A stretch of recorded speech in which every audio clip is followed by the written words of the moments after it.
We need LV. We absolutely need something fixed. I'm not sure exactly what it is, but it absolutely has to be fixed. And it's not one thing. And now I'm beginning to worry and wonder if it's a culture thing. So players got to make plays, but I just don't know why this team is it a culture thing? Is it an attitude thing? Is this team kind of just not feeling it and playing scared? What is going on? Why can't this team close out close games? That's the biggest question I have. Well, I think with anything, right, you always got to go to the top. And, I have, defended Lincoln Riley before I was on the other side. I started watching the games and started defending them. But your team goes as your head coach goes, right? So if your team is losing games and they're not able to finish games and they're struggling at certain moments, what do people say? Your team is not tough, right? They can't get through it. They don't have the backbone. They fold up in certain moments. So then they look at the head coach. That's what they do. And so your team is a representation of your head coach. That's just it. And so Lincoln Riley's got to try and find a way to try to bring these guys together. The tough part is that they're not getting blown out in all these games. They're losing close games. And so that's something he can lean on to try to keep that locker room together for his final 3 games, Tim, we got, or 4? Is it 4 games left? Well, they're down the stretch. The problem you're going to have down the stretch, we have 3 more games left. It's a little late. It's a little late in the season now. I mean, I see where you're going with this, but it's a little late in the season. Do you know what I mean? But yeah.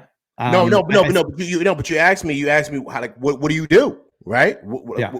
How do you, so to me, that's like the best thing you can do to try to keep these guys together, because it's the locker room. The locker room is going to be kind of fragile right now because they've gotten their heart broken in a lot of close games, and that starts to chip away at you. It does.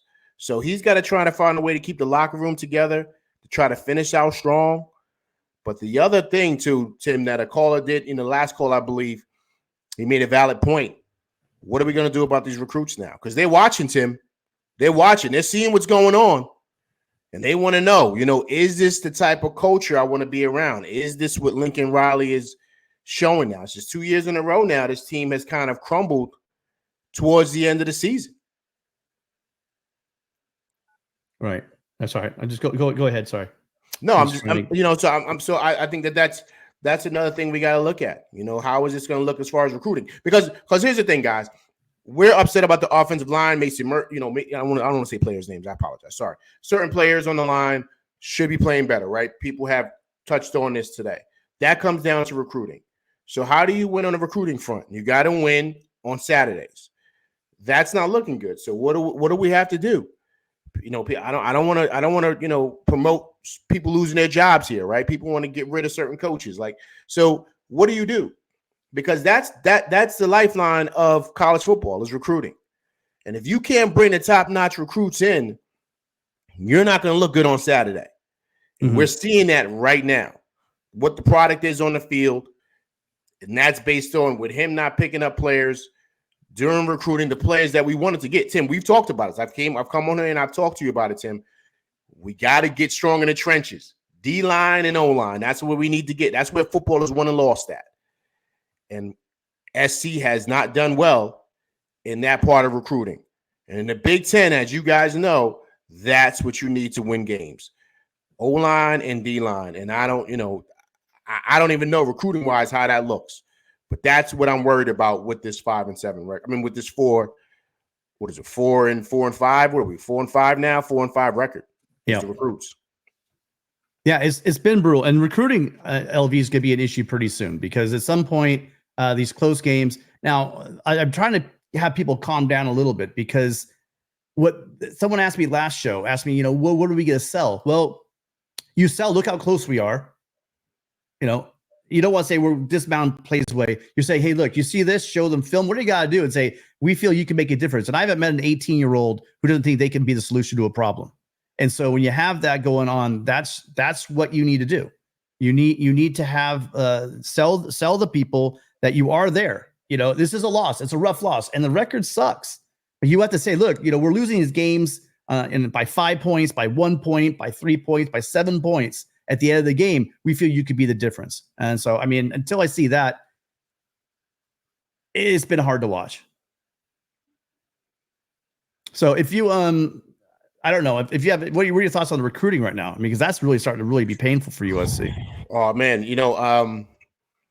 I mean, of course, you got your. No, I mean, not that's what recruiting. What they have, I'm saying, is hanging out. There's a lot of guys that are taking trips or talk about.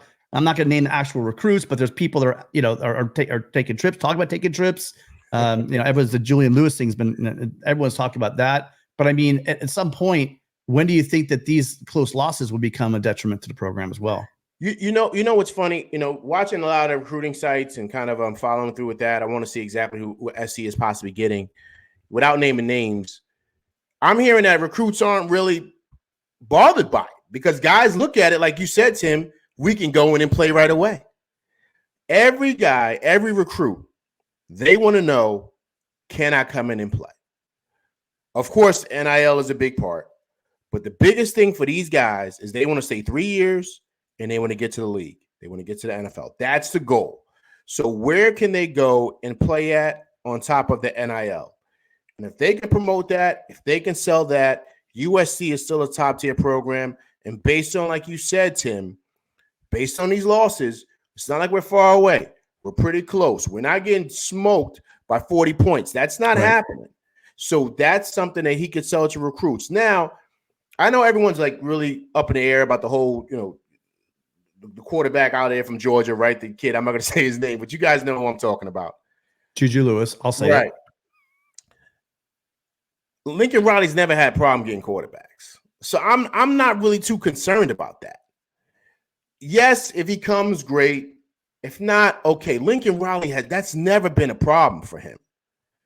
We got to look at what is it that we need help, because guys, we can get him, right? We can get the quarterback.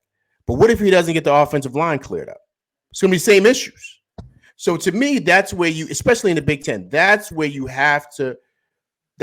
really make your money, right? You got to get big on the interior. And to me, that's what I think everybody in the chat, everybody who loves USC should be looking at. How does he look on the O-line, the defensive line? Who are we going to bring in here? What are they selling to those kids? Quarterback play, offensive weapons. Zach is coming back next year. I don't think he's leaving. I think Makai Lemon is a wide receiver 1. I know he's coming back. Lane is coming back. Deuce is coming back. So we don't have problem with weapons. We got Joyner in the backfield. Brian Jackson. So weapons aren't the problem.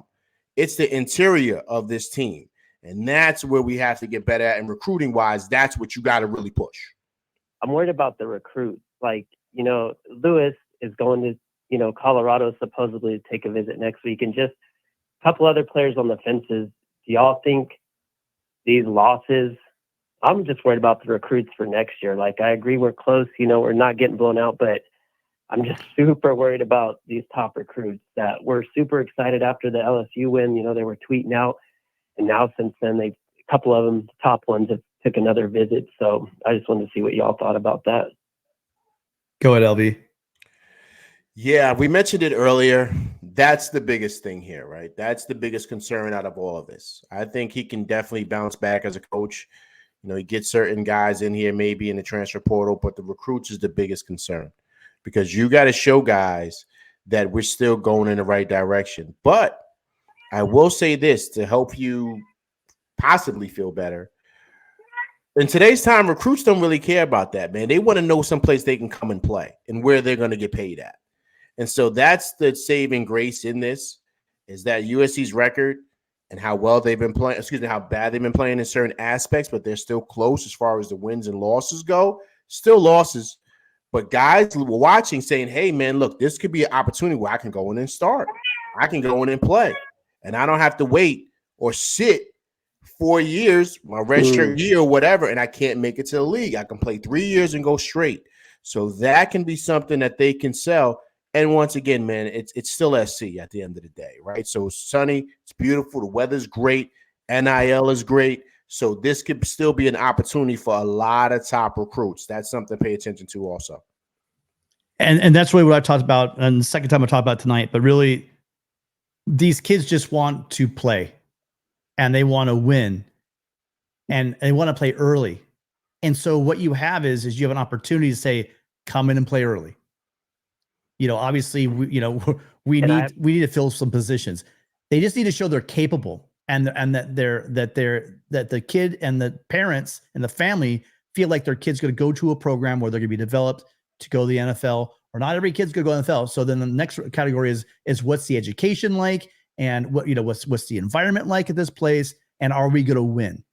And so in both situations, even though USC is losing this year, if you convey that trust that if you can come here, become the best version of yourself, and with you here on the team, we're going to win. That's a pitch as old as time. It resonates with a lot of kids. A lot of kids just want to go to Georgia. They're sitting behind 8 guys because they've always wanted to go to Georgia, etc. Some guys want to go anywhere where they're going to pay them the top dollar. It's like the video game. You guys are, remember playing college football. It's just like each kid has a different pitch. That's how it is in life.